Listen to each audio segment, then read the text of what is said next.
All right. Good morning, good afternoon, and good evening, everyone, wherever in the world you are logging in from at the moment. I hope you all are having a lovely day. Today is actually the last day of the Youth in Evaluation Week, and I'm delighted to welcome you all to the launch of the standards for enhancing meaningful engagement of youth in evaluation for VOPEs and youth organizations. Before we start, let me just point out some housekeeping reminders for our audience. Please do keep your microphones and videos disabled throughout the event. We will be asking you, however, to turn your videos on for a group photo towards the end of the program, so take note of that. And please do change your Zoom names using the format on the screen. So your country first, and then your first name and last name. And then if you have any questions, please feel free to put them in the chat and our production team will take note of them.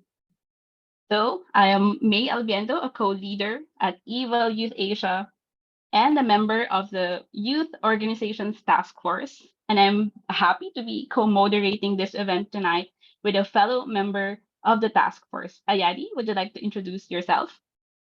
Yeah, sure. Hello, everybody. I am Ayadi Mishra, joining you all from India. I'm currently the co-chair of WhatGP, as well as part of the organization, the Youth Task Force. And again, happy to be here with everyone and excited for this event. Thank you, Ayadi. Okay, let's get things rolling. I'd like to call on Raquel Herrera, who is a board member at RELAC and a member of the VOPES task force, to give her welcome remarks. Raquel, over to you. Thank you, Ayari. Thank you, Dorothy.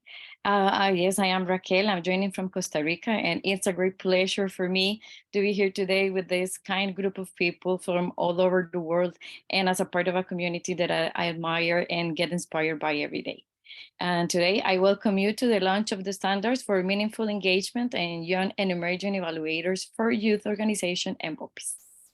And before I begin, I would like to thank the production team and the organizers who have been working tirelessly for the last few weeks. So thank you very much for your time and effort. Well, that being said, today I have the privilege of introducing the presentation of the work that has been done collectively over the past months. Last year, the Eval for Action campaign that was co-led by ONFA Evaluation Office, Eval Youth Global Network, and the Global Parliamentarians Forum for Evaluation launched the Young Youth in Evaluation Initiative, urging the global evaluation community to commit to concrete actions towards long-term, sustainable, and meaningful engagement of youth and young and emerging evaluators in evaluation. After that, the development of the standards to enhance meaningful youth engagement in evaluation were initiated. Given the unique context of each stakeholder, specific standards have been developed for 6 stakeholder groups. They are academia, governments, international organizations, private sector, VOPEs, and youth organizations. The Youth in Evaluation Manifesto has been published in 6 languages and has been adopted nearly to 800 institutions and organizations. You can do the next slide, Marjorie, please. Thank you. These standards are developed for 6 stakeholders that I just mentioned: academia, government, international organizations, private sector, VOPEs, and youth in organizations. These standards were co-created through international and participatory dialogues.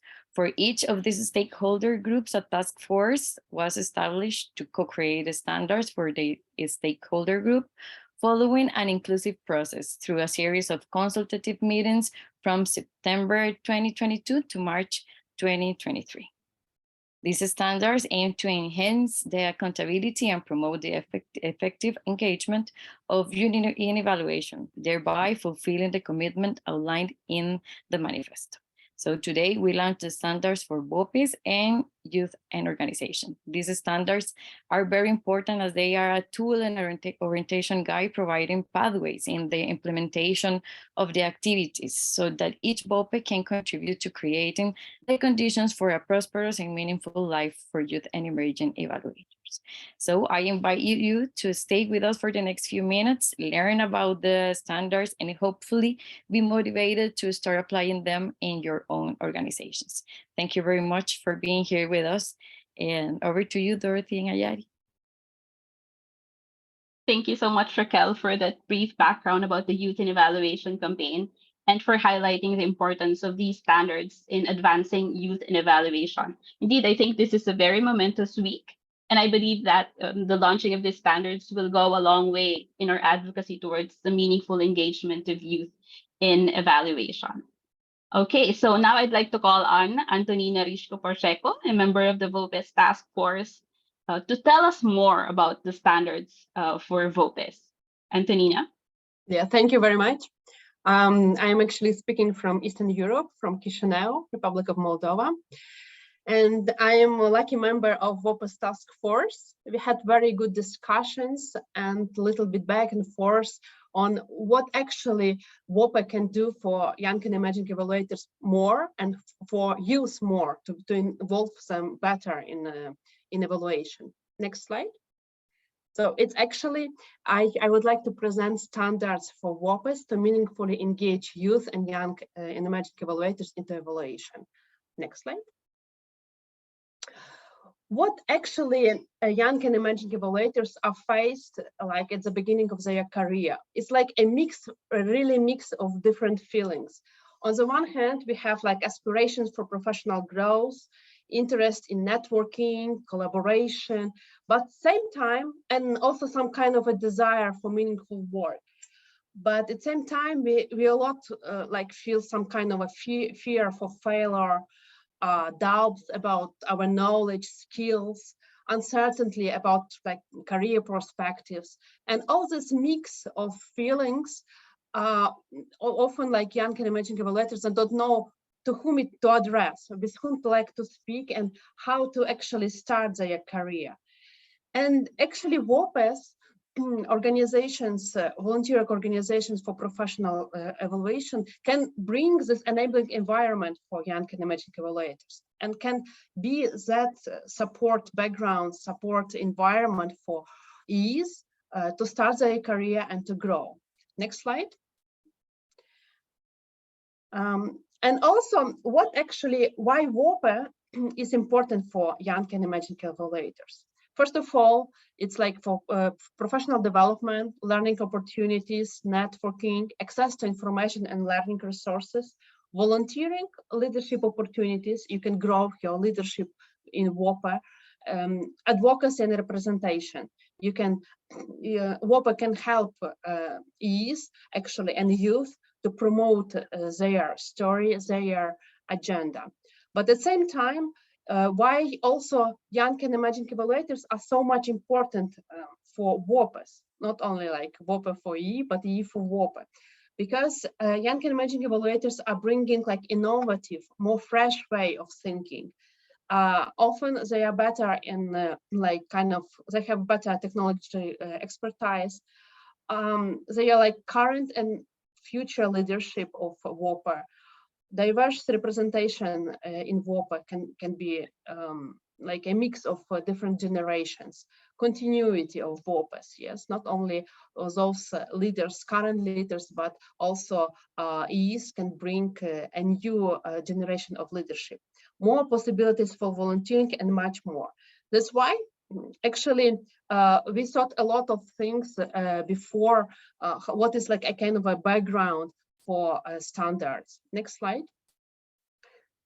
The standards itself creating from 7 dimensions: leadership, accountability, practice, advocacy and capacity development, knowledge mobilization and communication, human resources, and financial resources.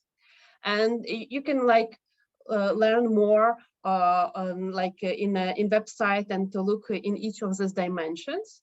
But it is important that it's like complex. It's not only like in one way to think how meaningfully engage youth and EEs into VOPE, but in all 7 dimensions. Next slide.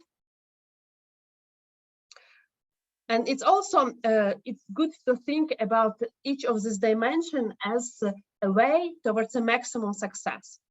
Actually, standards are created in such way that it's bringing reader and VOPA representatives understanding that what are the steps towards maximum success, maximum engagement of young and emerging evaluators and youth into evaluation.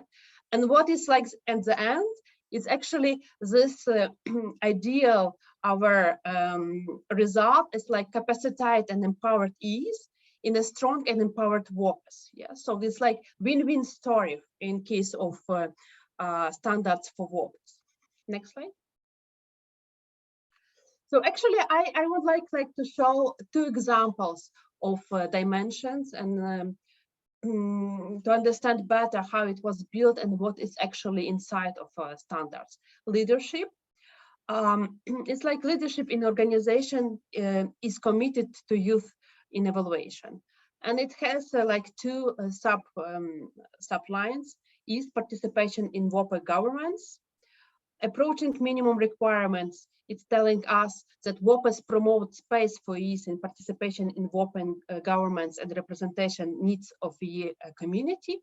Meeting minimum requirements, yes, so it's like level of minimum requirement. VOPA governments, board, executive committee, management group includes a seat for at least 1 year, which is a great minimum for VOPAs. Exceed minimum requirement. It's a youth representative in the VOPA governance has the opportunity to actively participate in decision making. It's not only they sitting the board, but they also can speak and can be actively involved in governments. Then you have a youth leadership role. It's the same steps when you have from smaller, and you can build capacity of your VOPA towards like meaningful engagement of youth and young and emerging evaluators. Next slide. One more example, it's going from advocacy and capacity development. Yes, it is like more this dimension is telling about mobilize national governments and local partners to meaningfully engage youth in evaluation. What is like the role of VOPA actually to be that catalyzer that which help and support young emerging evaluators and youth for national governments and local partners to prepare space for them. Yes, so on awareness raising and advocacy for creating work opportunities, planning for capacity building for youth, capacity building of youth on career development in the MNE. It is like a lot of other aspects of standards, and it is worth that each hour of VOPA representative just to look through and meaningfully discuss within VOPA members each of this dimension and each offline, because it's important to understand and to understand what is like actually the place of each VOPA, each community towards meaningful engagement of youth and young emerging evaluators in evaluation. One more slide. And actually, standards can give you that measurement. You can go through standards and to put where your VOPA is. Yes, how good is your VOPA? What still is you need to do to make it better? Yes, to make to create better opportunities for meaningful engagement of youth and youth into VOPAs, and to assess VOPA on meaningful engagement. And I just would like to finish with be a champion, to have all stars. And I think our community of young and emerging evaluators and VOPAs communities will support such champions well, and we can have much more discussions and revisions of the standards with more ideas and with more like dimensions. Thank you very much. Thank you so much, Antonina. I really like how you put like working between VOPEs and YEs as a win-win situation for both. Because YEs, as you said, they're not just the future leaders, they are leaders at the moment, at present, in their own ways, and can also contribute greatly, not just as members in VOPEs, but also as leaders in VOPEs. So thank you for sharing the standards with us. Now let me call on Cher Watson, who is a representative of the Caribbean Evaluators International and a fellow member of the Youth Organizations Task Force, who will give us a brief overview of the standards for youth organizations. Cher, you have the floor. Greetings, colleagues. I'm checking in from Los Angeles right now, but as May mentioned, I'm Jamaican representing the Caribbean Evaluation International. And youth organizations are strategically positioned to inspire the youth they serve by introducing them to the field of evaluation. Being an emerging evaluator working at youth organizations and serving professional chapters, I've felt a huge responsibility to serve as an ambassador of the field, to broker information I wish I knew. It was not long ago that after finishing my grad program and having the technical skills, I could not secure a role in evaluation for 4 years. In fact, in those 4 years, I became an evaluation evangelist, volunteering my skills to local organizations and crusading on the importance of evaluation. Eventually, an organization gave me an opportunity, despite not meeting the required years of experience. In the following slides, I'll explore what YEEs need from youth organizations by each of the standards dimensions. Next slide, please. YEEs need empowerment through leadership and accountability. YEEs in leadership positions are role models to youth, and through understudy can lead to the sustainability of roles. Right, so I know a colleague who immediately after her studies went from a male assistant, a male officer, to a male manager, and may very well be one day the evaluation director. So imagine the chain of institutional learning that perpetuates and the retention of that institutional learning. Also, organizations can use a junior advisory board as a good way to involve youth in strategic decisions. Next slide, please. YEEs need experiential learning through the ability to practice. YEEs are adult learners and learn by experiencing, so andragogy, right? So the other side of the coin of pedagogy, right? So despite the theoretical knowledge, YEEs need the opportunity to get hands-on experience and develop their own personal approach and the personal style for their praxis. In evaluation of youth programs as well, they're better able to connect with other youth through participatory approaches, which in turn gets user experience insights so that interventions are designed for youth by youth. Next slide, please. YEEs need platform through youth organizations, advocacy, and capacity. When youth organizations spotlight YEEs and facilitate their presence in various fora, it gives them visibility and legitimacy. That way, other organizations and more senior established colleagues can identify synergistic opportunities and invite collaboration, which of course enhances the field so much more. Next slide, please.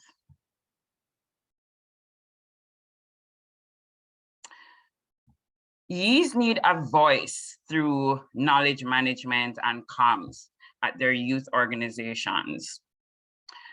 YEEs are responding to the societal issues of their time and challenging the status quo of evaluative approaches.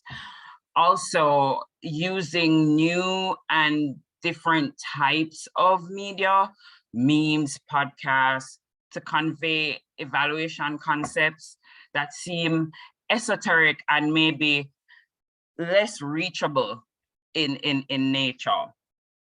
I remember finding Eval Twitter and how elucidating that was to understanding difficult concepts and finding resources and exploring the landscape. Next slide, please. Youth need access through youth organizations, improved HR practices, and all organizations improved HR practices, and just going back to, my experience, when youth use the apply anyway mantra, meaning to apply when they're seemingly underqualified, they begin roles with imposter syndrome. So calls for applications, proposals should be designed to embrace the YE experience, which is also a rich experience.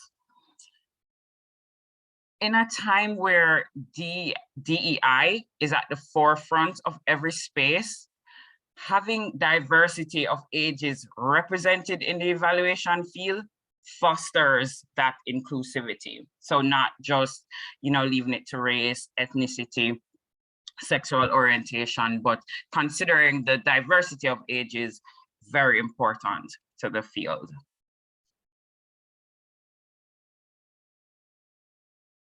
Thanks, next slide, the same slide, sorry.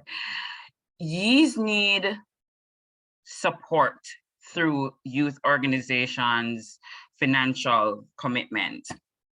When organizations leverage resources and allocate budget lines to incentivize continued research and learning, they can reap greater human capital benefits. That sustainability of roles that I mentioned earlier, and just that retention of knowledge. So next slide, please. And so as my colleague before me went in depth into the dimensions and acknowledged the reasons why standards are so important, I echo that sentiment and add that standards are important because they give consistency so that youth organizations can pursue the same goal. They also ensure quality so that youth are engaged in meaningful ways and not just figureheads or just holding a position, but actually engaged meaningfully.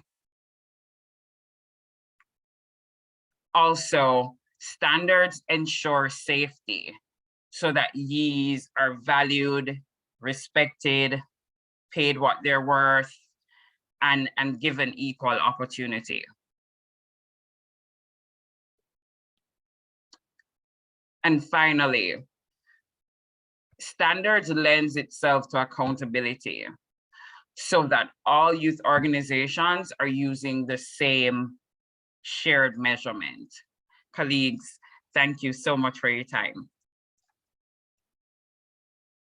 Thank you so much, Cher. I know that a lot of YEs can relate with your story, and it can really be difficult to find opportunities at the start. And I hope that they, like you, will not give up on their journey as evaluators. And as a member of the task force for youth organizations, I am overjoyed to have been part of this process. And I have great hope that this will make a huge difference in how youth organizations will engage youth in evaluation moving forward. So now we've come to the most exciting part of this event, the formal launching of the standards for enhancing meaningful engagement of youth in evaluation for VOPEs and youth organizations. So I'd like to call on Mr. Tom Ling, the president of the European Evaluation Society, to do the honors of launching the standards for VOPEs. Tom, the floor is yours. Thank you very much. I have turned my video on. Can you see me? Yes, I think you can. Yes, we can. My name is Tom Ling, as you can see on the screen, president of the European Evaluation Society. I have that honor. I'm speaking to you from Cambridge, a very dull and grey day in Cambridge, England. And I would just like to thank the organisers for this opportunity to speak on behalf of the European Evaluation Society. This is, for us, a really, really important initiative. We're passionate about engaging young and emerging evaluators, and we have been from the outset of the European Evaluation Society, and that has definitely been increasing in recent years. And we're seeking to ensure that we improve the diversity of people who can attend our events and our conferences, and to improve the diversity of the voices that they will hear when they do attend. So for us, as Antonina mentioned, this is a win-win situation between the energy that you are bringing and the creativity that you are bringing and the aims that we have as a society, which is to promote the theory and practice of evaluation for the greater benefit of society as a whole. But young and emerging evaluators are crucial to that. You are, after all, the future. Just from my own point of view, I'd like to say personally how excited I am. I constantly derive inspiration and enthusiasm and renewed excitement about my role and about my work from younger evaluators. And it does make me feel enormously proud of our field, that we have got the kind of wonderful people that we have represented on this call today. So what is it that we are hoping to achieve, and why are we so passionate about this support? Well, first of all, engaging younger evaluators is about promoting new thinking. You're much more familiar with new methodologies, new approaches, interdisciplinary working. You engage more in different approaches to data collection, particularly in the post-COVID era where we learned to collect data in new ways in many instances, and you have a natural affinity for that. So you're bringing new thinking, new approaches that we really would welcome, and it's important that we create an environment where that can be achieved. I think that young people are also deeply invested in accountability. I think that the older generation of evaluators, which I include myself in that, that we are inevitably more familiar with, more comfortable with. We probably know decision makers, policy makers, politicians, and maybe our enthusiasm for accountability is less than for younger people who are often excluded from those positions of power and those power relationships. So accountability and transparent decision making is something that I think younger evaluators are bringing in to the evaluation piece. We heard from Cher about being evangelists as well, evaluation evangelists, she just said, and that kind of inspiration and energy that you can bring. I think you will find there are more established evaluators who don't welcome that challenge, but I believe profoundly evaluation, we go into evaluation because we're curious, we're interested, we want to make a difference. And I think you will find a voice that if you use your voice, it will be listened to, and that there is that opportunity. But profoundly and importantly, why is this important? Because the democratic space within which evaluation functions is, I believe, being narrowed. Accountability is being denied by politicians and decision makers. There's more deniability around the kinds of interventions that are taking place. The room for democratic debate, the so-called Overton window, within which reasonable arguments can take place, is being narrowed. We're seeing online aggression. We're seeing alternative views being othered in an aggressive and non-evidence-based way.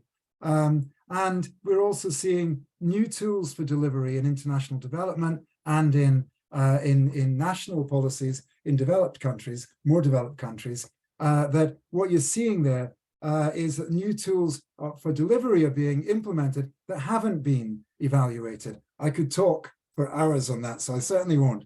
But drawing towards a conclusion, these standards that we've heard about today, they are absolutely necessary. And I am certain that they are not being fully and consistently implemented across VOPEs and across organizations, such even including the EES. These standards matter and they are important, but they're not being met. Having formal standards will help us all to hold organizations to account. And in that sense, I do think that we are very fortunate today to be able to announce, I feel the need for a drum roll. Ah, there it is. To announce the launch of the standards for youth organizations and VOPEs, and they are now open.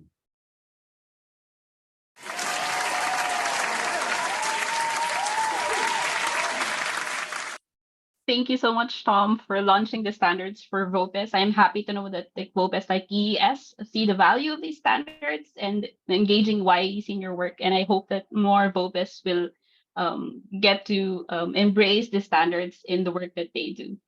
And to formally launch the standards for youth organizations, we have with us Mr. Randy Cadabel, who is a member of the Youth Organizations Task Force.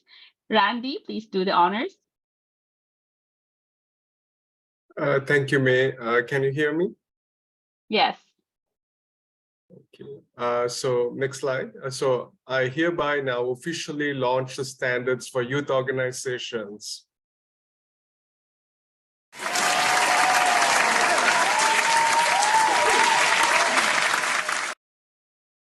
Okay, so these standards were developed in a participatory process involving members from different youth organizations and evaluate chapters. Youth organizations play an important role in the development and empowerment of young people. For youth organizations, these standards serve as a tool for promoting self-accountability and ensuring youth are engaged in evaluation. These standards will ensure that youth are part of the decision-making process of youth organizations, which will provide youth with a voice to advocate for youth to take part in evaluations in youth organizations. Currently, there's a lack of awareness among youth about the evaluation field. Hence, having these standards for youth organizations will help to professionalize the field of evaluation and increase the awareness among youth about evaluation. These standards can be a catalyst to engage more youth in the evaluation field. Furthermore, having standards for youth organizations will ensure that youth organizations take ownership in implementing these standards, working closely with the Eval for Action campaign so that youth are engaged in the evaluation field. Finally, having evaluation standards is important because it helps youth organizations to continuously improve their program and ensure that they are meeting the needs of their participants. It also allows them to demonstrate the effectiveness of their program to funders, stakeholders, and the broader community. Thank you. Thank you so much, Randy, for that. And with that, everyone, the standards for VOPEs and youth organizations are now officially launched. So for those of us here in the audience who are members of VOPEs and youth organizations and who have signed the Youth in Evaluation Manifesto and committed to enhance youth engagement in evaluation, these standards, as have been highlighted by our speakers, will help guide you in making that change within your organization. And what's great about these standards is that they also come with an assessment guide to help you evaluate how your organization is faring and the dimensions of these standards. So we encourage everyone to check out the standards and the accompanying assessment guides on the website that the production team will be sharing in the chat. Could you please post it in the chat? You can reach out to the Eval for Action team as well if you have any questions about the standards and those assessment guides. And I think they will be more than happy to hear about your experiences in implementing those standards in your organizations.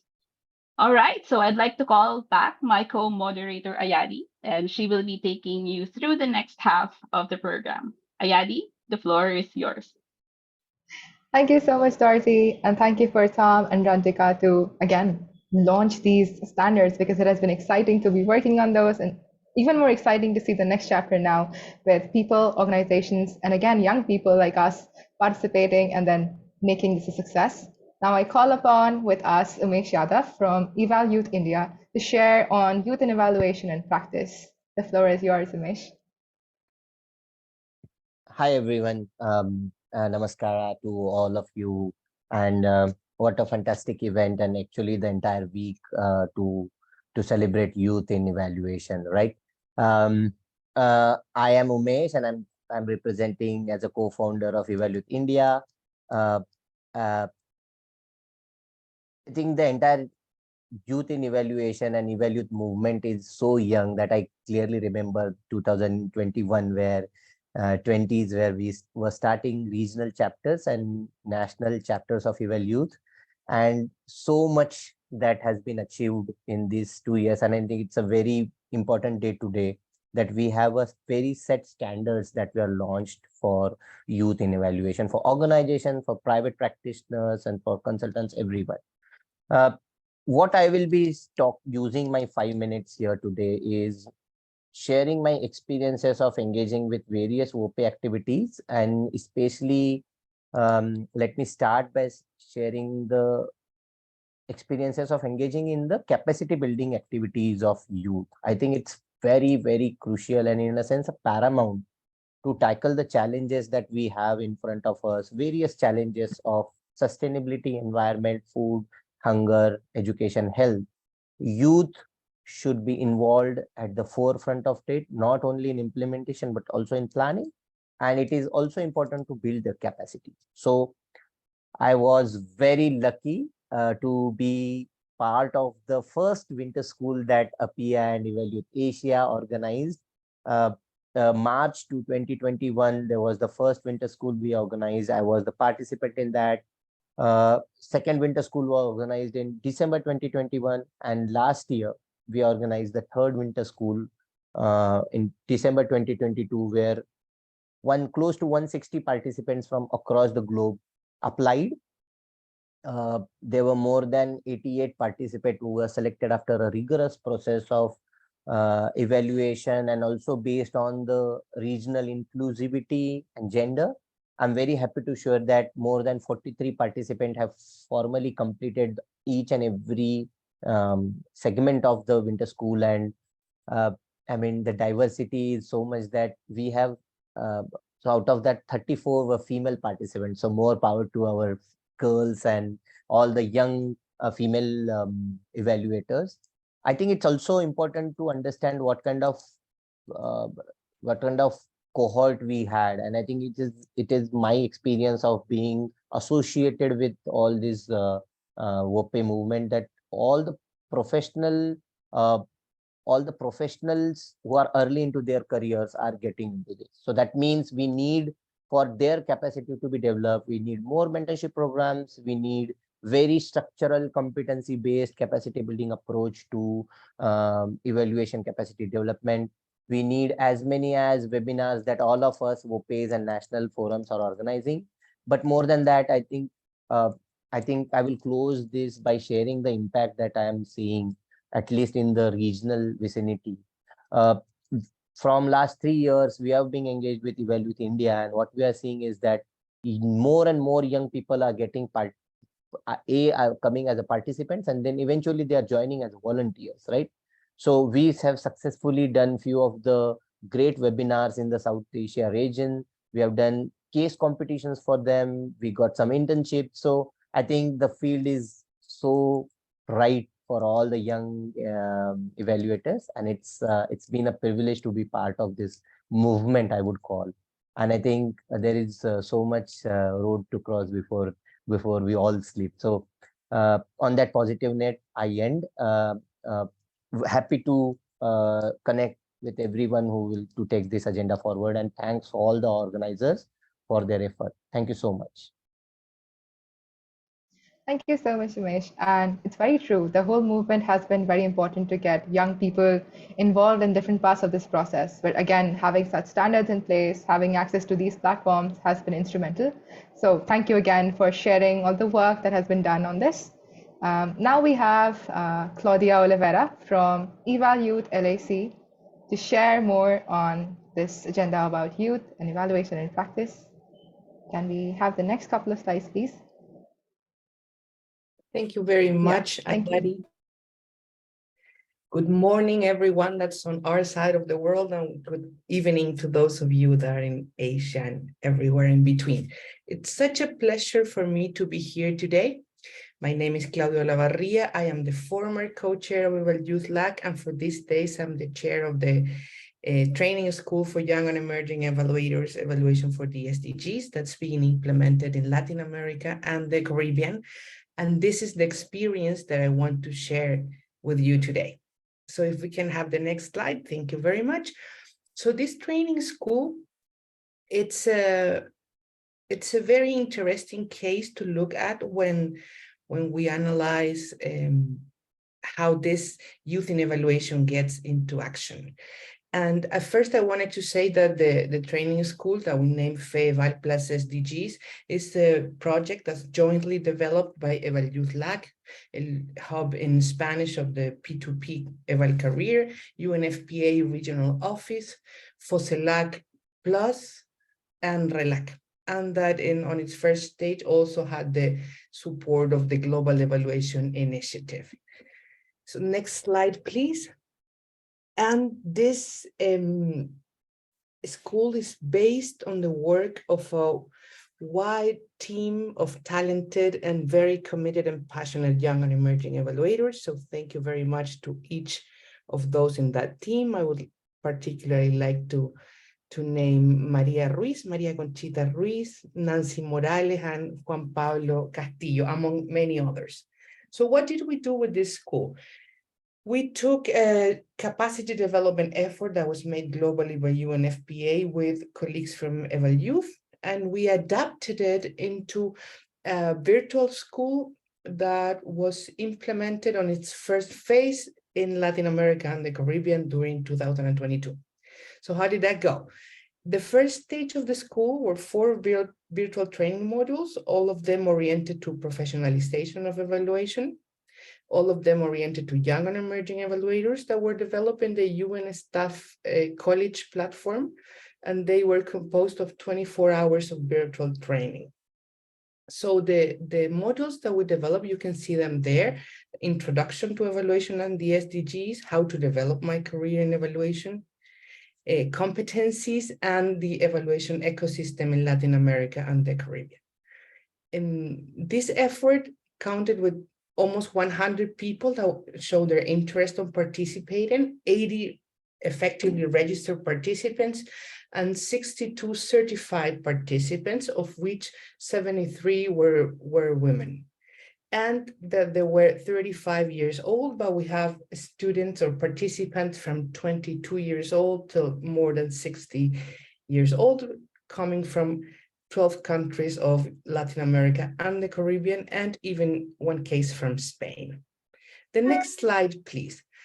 So this was a very deep and valued space for learning, not only for learning from those that know more, but for mutual learning. And I think that's why this school is based on this intergenerational solidarity, on this intergenerational work and learning that aims the frame of this Youth in Evaluation Week. So after the learning of this first four modules, the first phase, we're continuing the implementation of this school with next 4 modules. That's phase 2 of the school, which is focused now on how do we do evaluation more than how do I follow my career. Now we're going deep into evaluation methods, evaluation criteria, and evaluation standards. And after that, by the end of the year, we will be working on those evaluation approaches that are needed in order to evaluate for leaving no one behind.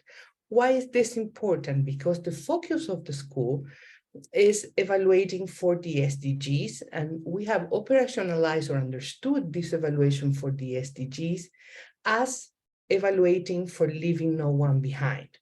This because it is very well related to the evaluation needs that we're facing in Latin America and the Caribbean, and I believe most of the global South. So the next slide, please.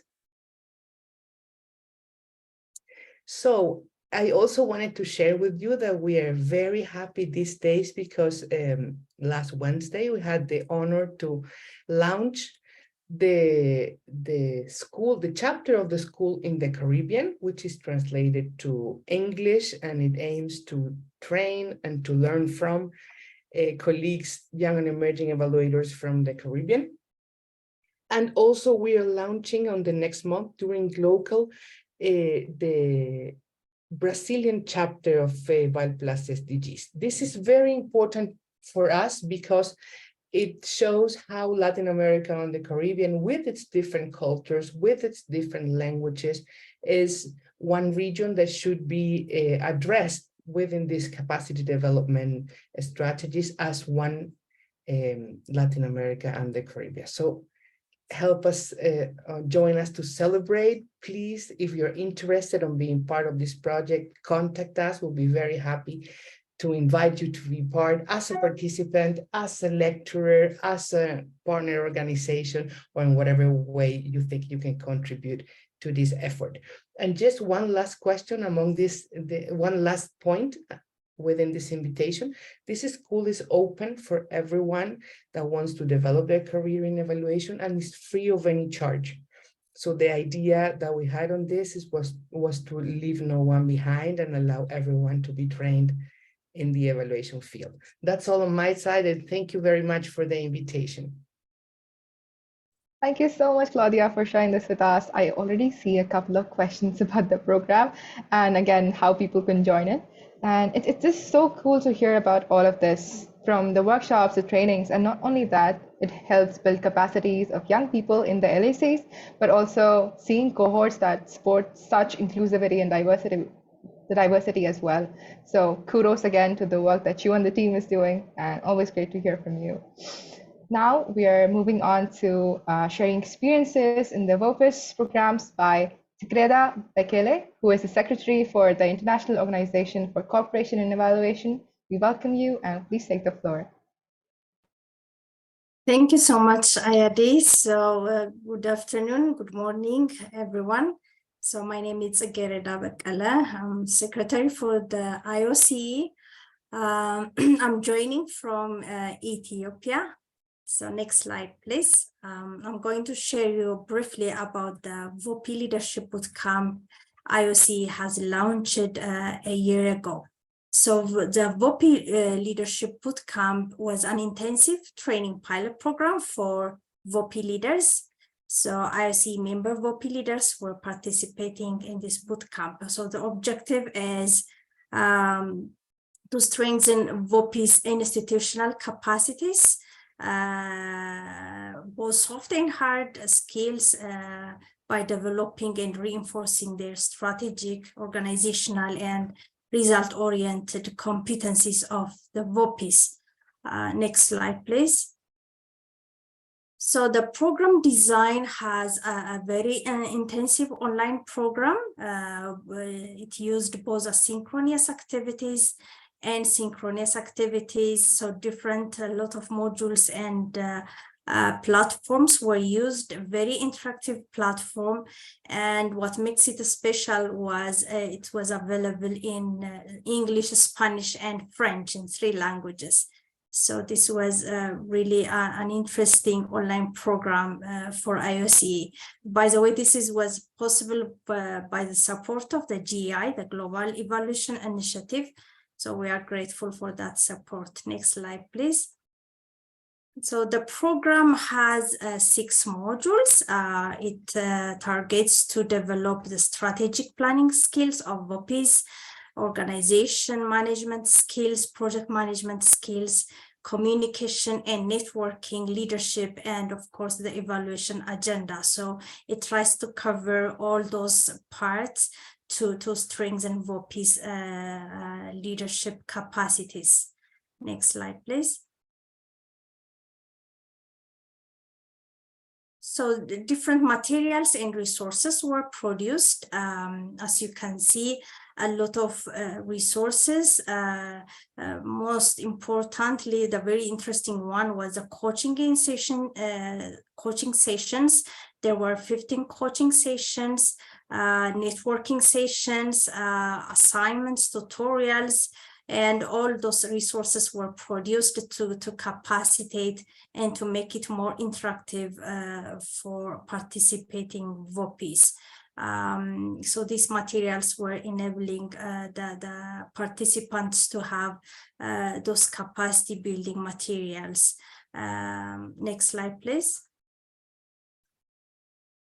So participants were from all over the world. As you can see, there were 58 participants from 30 VOPEs. So you can see from the slide that all the distribution from each continent. So most importantly, 26% of the participants were young and emerging evaluators. So this VOPE bootcamp has given great attention to include YEs in this program. Next slide, please. So what did this VOPE bootcamp bringing? So early results show that 85 collaboration and partnership agreements were made right after the bootcamp. So there were a lot of networking between participants and other also stakeholders. So 30 project portfolios were happened, one global conference after the VOPE Leadership Bootcamp, and also an outreach campaign was made after the conclusion of that bootcamp program.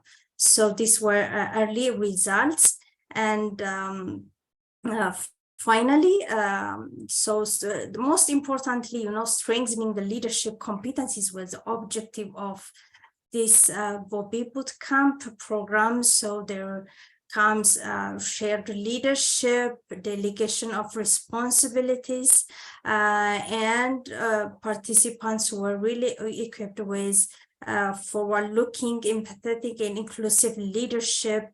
So pursuit of collective interest and also motivation and personal commitment to volunteering has improved a lot. So as you know, VOPEs really based or rely on voluntary services. So motivating and increasing personal commitment for leading the VOPEs were one of the big objectives of this VOPE bootcamp. So this is all to say the engagement of YEs also helped a lot in making this program a success, as well as the capacitating VOPEs to go a great lengths of building their capacities to lead their VOPEs. So this was just to share you the VOPE Leadership Bootcamp program launched last March in 2022. And that it was a pilot program. So IIC has a plan to continue that whenever possible. So thank you so much. Thank you so much for sharing this with us. We love the different languages, activities, using different tools in such an extensive program. So again, thank you for people like you and the teams that do such great work for the VOPEs and HEs. And thank you for sharing this with us again. Now, we will move on with Hughes Armel Ogunyi from Armel with us, who will share about remote training internship programs as an overview. The floor is yours. Thank you very much. I hope you can hear me very well. So this is Armel. I'm joining from Lomé in West Africa. Yes, I'm founder at Armel. Armel is actually a professional and a youth-led organization. Next slide, please. So as part for our initiatives, to also demonstrate our commitment to champion youth in evaluation, we've actually initiated last year the remote training and internship program. So one of the specific objectives of this initiative was actually to support the various opportunities already offered to years by VOPs and other organizations in Africa. Next slide, please. So this is actually the continuum, the overview of the program that we have initiated. So it started on August 2022, and then we have just closed this edition, first edition in April by providing the certification and closure of this very first edition. Next slide.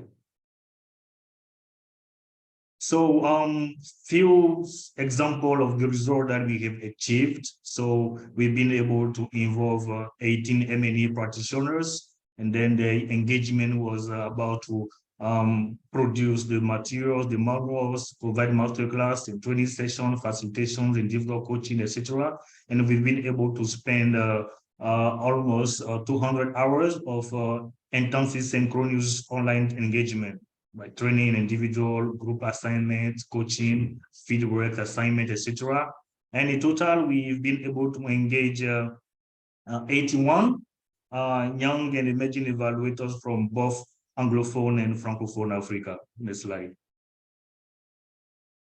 So here you can see example of the lovely faces of our interns. We are very proud of them, and I think it's very a great moment also to recognize and acknowledge their effort and contribution and active participation throughout the program. Next slide. And yeah, we'd also like to recognize the involvement of the experts who have dedicated a time free of time to support this initiative by providing and developing the materials and also facilitating the various sessions online. So we really like to also take this opportunity to acknowledge their effort and contribution throughout these initiatives. Next slide.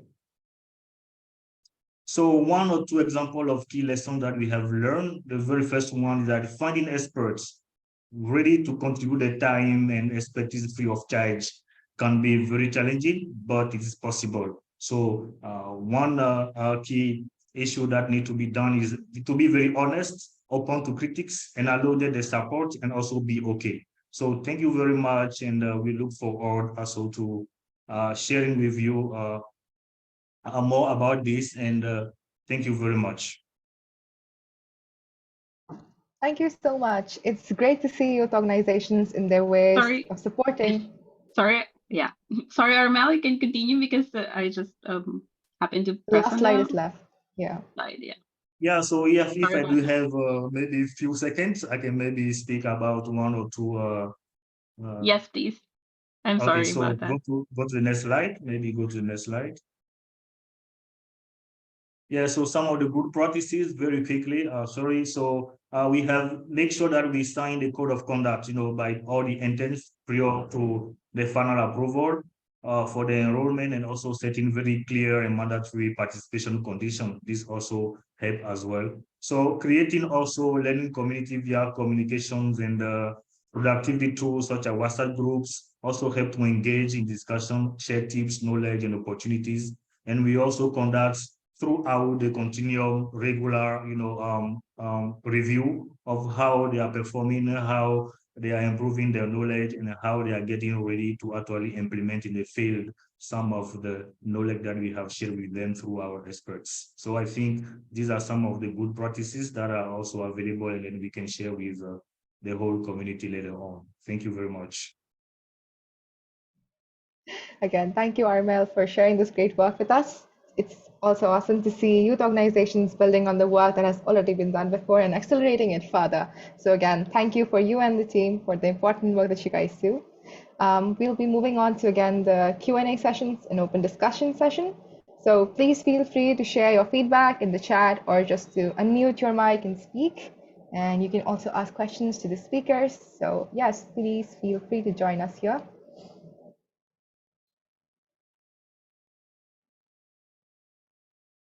Yeah. And I also encourage everybody to go on our site, sign the manifesto, join in the work, join in the fun. And again, check out all the links that has already been shared in the chat. I see a couple of questions that Claudia has already started answering most of them.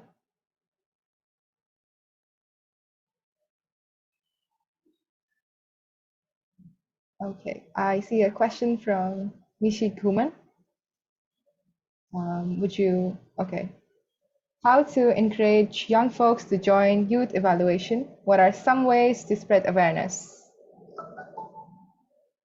Do we have some of our speakers who would like to answer this?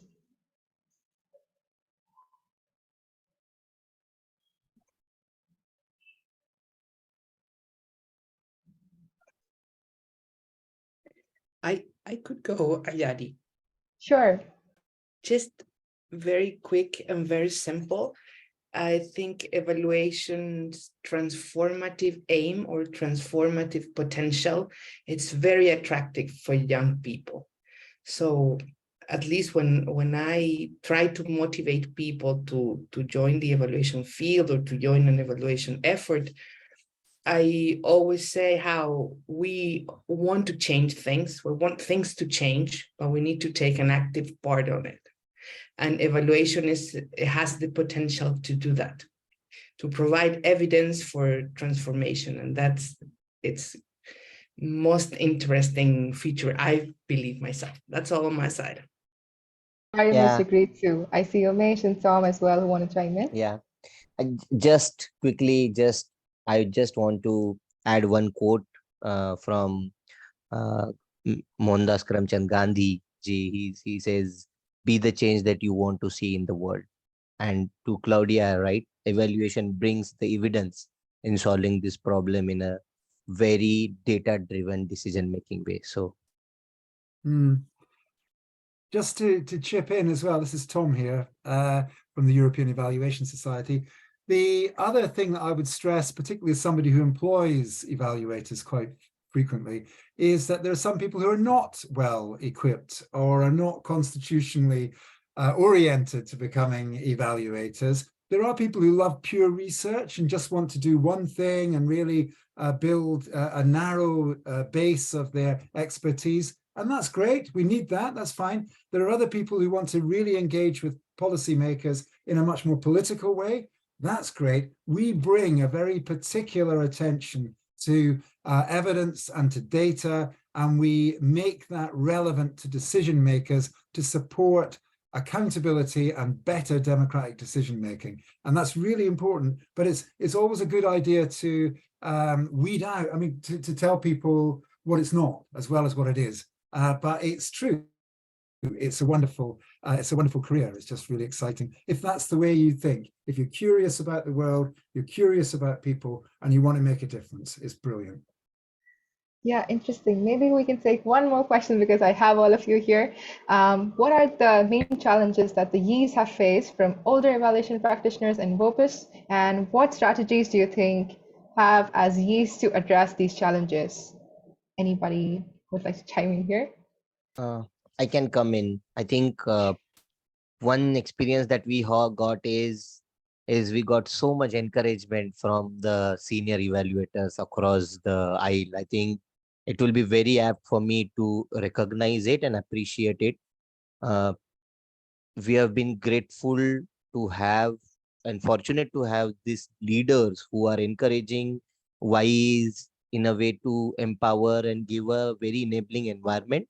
At least in the region, we have been very lucky to have stalwarts. I would not take individual names, but we have been fortunate to develop that ecosystem to a level where there are wise seats on each of the VOPE boards, right?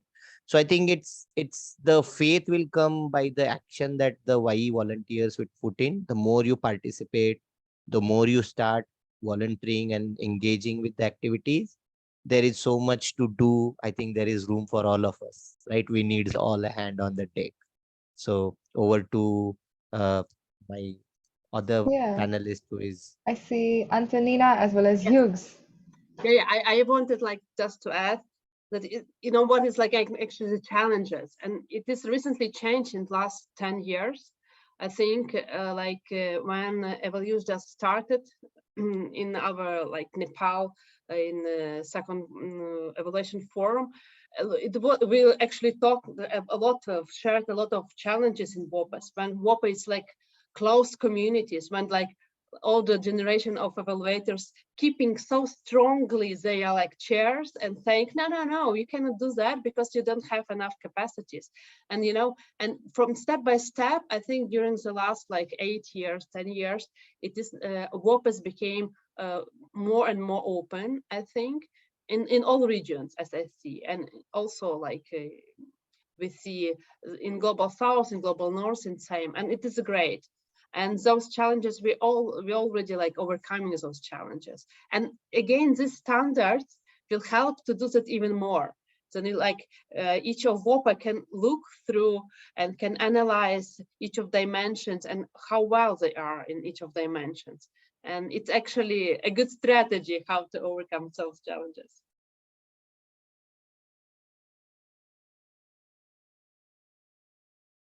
Armel, Yeah, I add on this very quickly.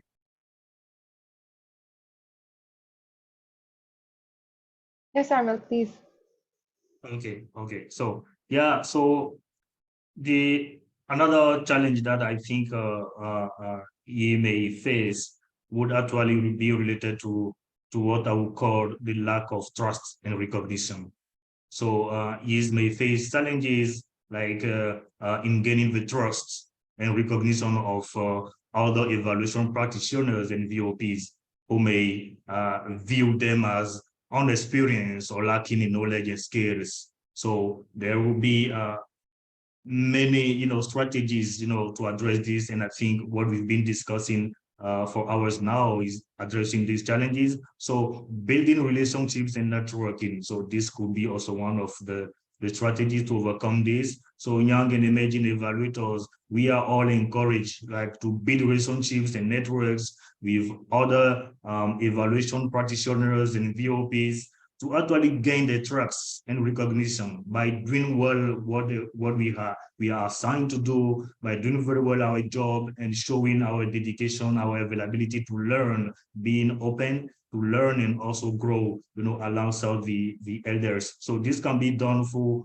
participating in evaluation initiatives, attending conferences and events, and seeking mentorship opportunities, etc. So this will be my contribution to this question. Thank you. Thank you so much, Armel. And maybe before we move forward, Sher, do you have something to add as well? Yes, thank you. I guess I wanted to say that it's a paradigm shift, right? So I feel that both senior and established evaluators, it's navigating something together. I don't think it's necessarily a resistance. I think when you're used to operating in a particular way for a particular set of time, and those are the constructs that we exist in, that shift, it's hard to facilitate that shift. I've encountered a lot of senior evaluators that are just mentoring me. I really, to the previous question, I really encourage mentorship.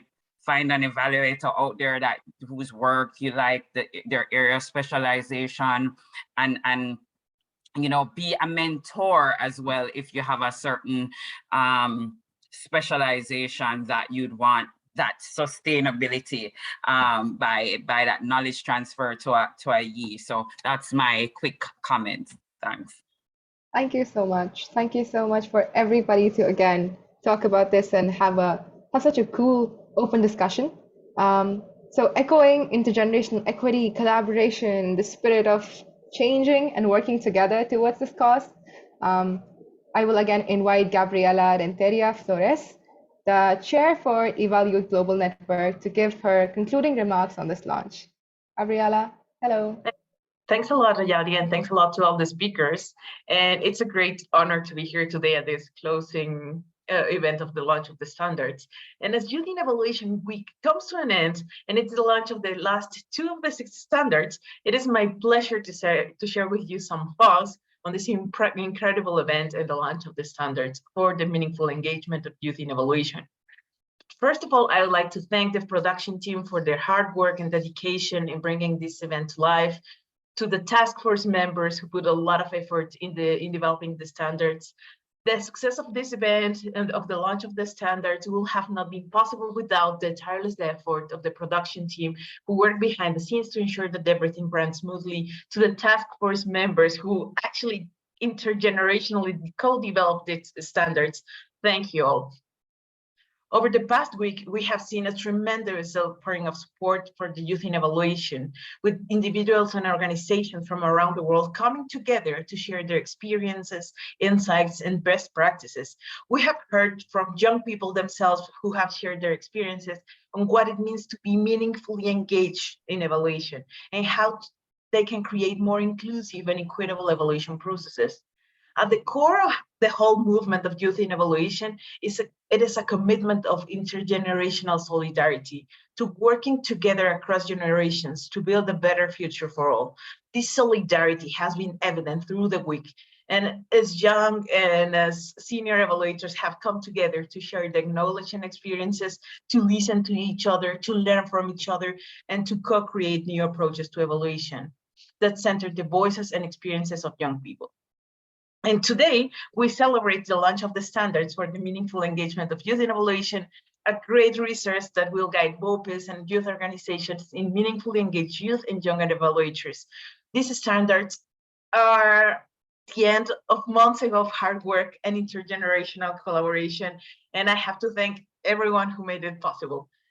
But our work is far from over. We must continue to build on the momentum of this week and the launch of the standards to push for real change and to ensure that young people are meaningfully engaged in all aspects of evaluation. We must continue to prioritize equity and inclusion in all our evaluation processes and to work together across generations to create a better future for all. So let us take the lessons we have learned this week.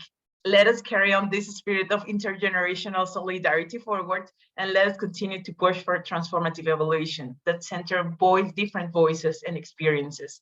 Thank you all for your participation in this incredible event, and thank you for your commitment to the Youth in Evaluation movement. Together, we can create a better future and more inclusive future. Thanks a lot.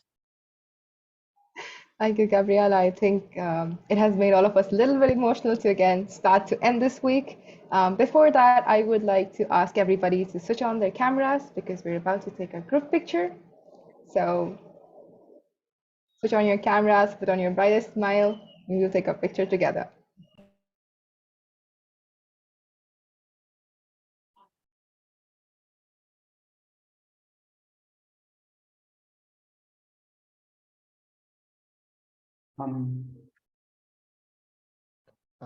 Ayadi, do Maybe we need let's to stop sharing, then so that we have everyone on the screen.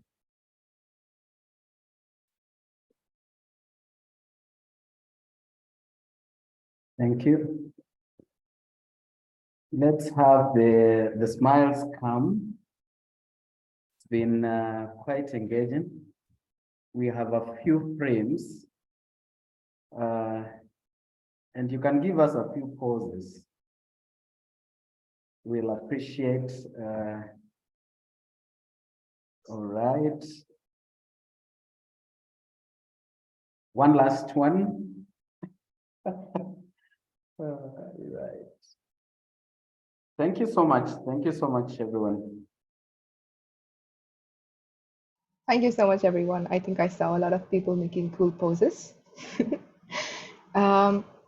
To again give the vote of thanks, I would invite Tigrada Bekele again to give us the vote of thanks and conclude this launching event.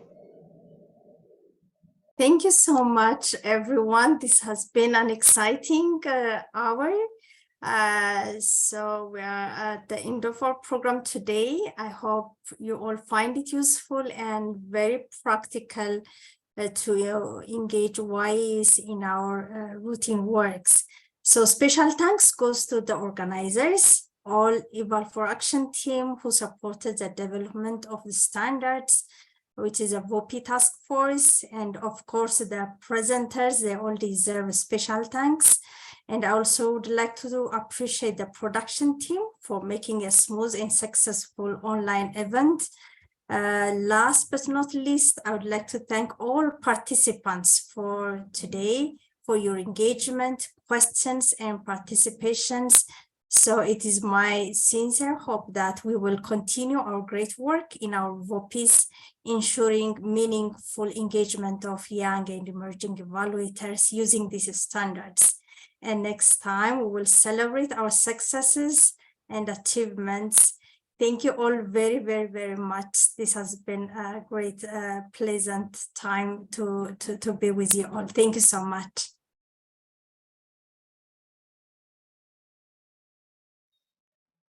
Thank you so much again for the vote of thanks. Dorothy, would you like to take Thanks, this forward? everyone.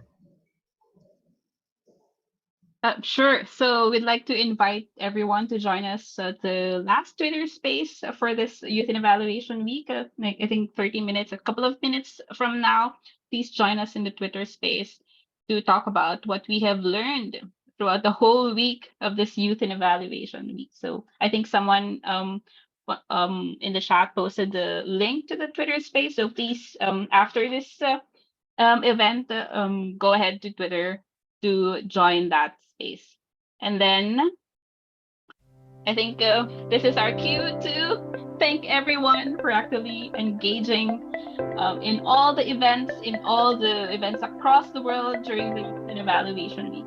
Don't forget to follow #Eval for Action on social media, on Twitter, to know more about what happened in other regions, in other countries who were staging these capacity building events, these training events for Youth in Evaluation Week. And that's it. Thank you everyone for joining us in the last day of Youth in Evaluation Week. Thank you. See you again in the next coming event. Bye-bye. Thank you. Bye. Thank you. Bye. Thank you. Bye. Bye.